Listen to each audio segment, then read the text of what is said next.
¿Qué tal amigos? ¿Qué tal amigas? Qué gusto saludarles nuevamente aquí en Análisis con su servidor Eduardo Andrade en el canal que tiene el mejor auditorio de YouTube.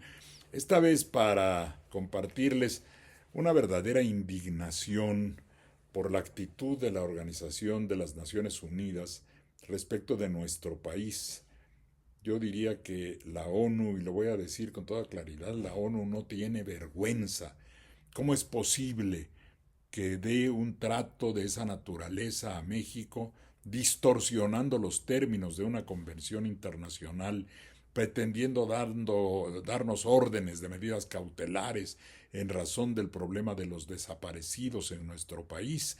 Y decir y amenazar que va a llevar el asunto hasta la Asamblea General de la ONU, que no sirve para nada, por cierto. Si sirviera para algo, ya se habría detenido la masacre y el genocidio que ocurre en Gaza. Pero eso, hoy mismo salió una nota de la ONU que dice que no le va a aceptar a Israel las condiciones que quiere poner para dejar entrar la ayuda humanitaria a Gaza. Pues si no le hacen caso, no es cuestión de que acepte o no acepte. Netanyahu tiene año y medio de no tomarle una llamada al secretario general de la ONU y eso lo confiesa la propia ONU.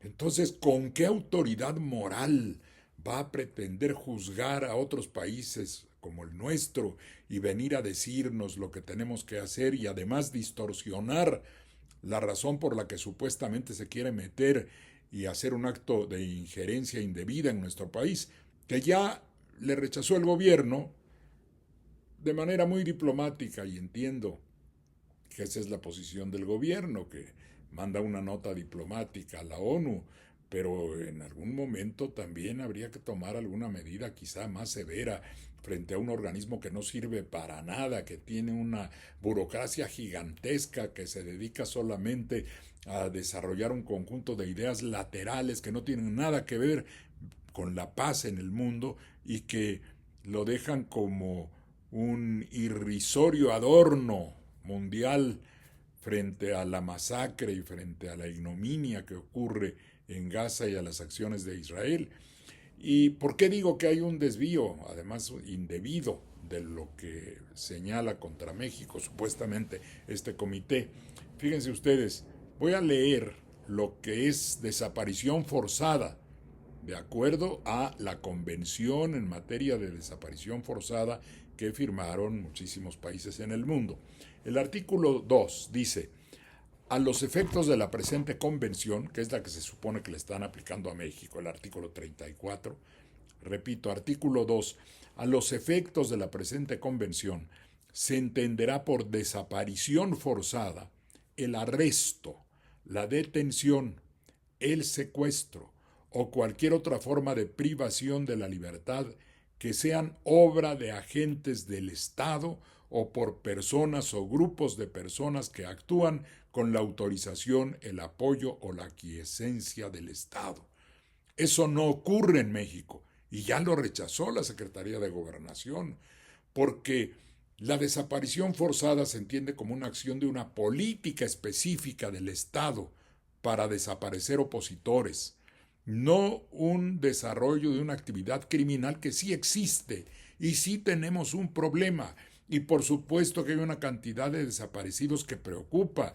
Y también es cierto que el Estado está actuando en el sentido correcto para tratar de que ese problema se mitigue, de que se apoye a quienes buscan a personas cercanas desaparecidas que deben sufrir muchísimo, y el Estado no es cómplice de la desaparición. El Estado está tratando de ser el que resuelva lo que le toca resolver. También hay que decir que ahí hay una falla, ha habido una falla del Estado mexicano, pero que existe una voluntad política para atender el problema. Y si existe esa voluntad política por parte del Estado, no puede haber un proceso de desaparición forzada como una actividad que el Estado prohija o que el Estado realiza a través de sus agentes.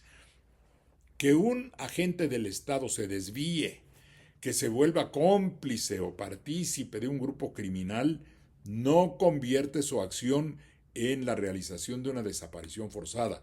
lo hace partícipe de un delito que el Estado debe perseguir y castigar, y que desgraciadamente no hemos logrado que la impunidad se erradique en ese terreno, pero lo que no es aplicable es la convención en los términos y menos la pretensión de que se lleve a México una especie de juicio ante la ONU. Bueno, ¿por qué no llevan a Israel primero? ¿No? Eso es lo que da coraje, es lo que indigna.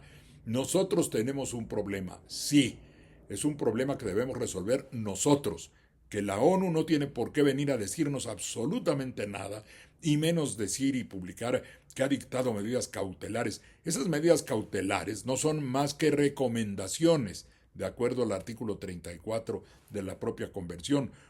Recomendaciones que, por cierto, no tiene autoridad moral para hacer, porque su función en el mundo, que es la preservación de la paz y evitar que se realicen acciones tan terribles como estas de las cuales es objeto el pueblo palestino, esa es su misión, esa es su función, o debería serla, y no andarse metiendo en lo que no le importa.